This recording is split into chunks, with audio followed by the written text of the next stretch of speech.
What's up guys, we're back for another workout. Today we're going to be using our kettlebell. If you do not have a kettlebell, you can pretty much do most everything with a dumbbell as well with just a little bit of modification. So don't think that if you don't have a kettlebell that you can't do the workout.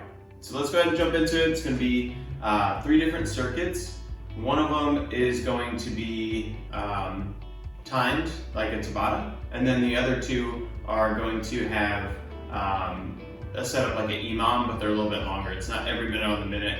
It's actually going to be a little bit longer time to allow you to do more exercises, but then you still treat it like an EMOM where you reset at the end of that time and then start over. So that end part is going to be your rest. All right guys, let's jump into the workout.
Alright guys, so that's our day 33 workout. Like I said, if you don't have a kettlebell, use a dumbbell, and then with the 2 last circuits, the second and third circuit, you can adjust the time a little bit if you need to. So if you find that you have way more time than you need, you're getting like 30 a minute plus rest. So if you're getting over a minute rest, definitely bring the time down.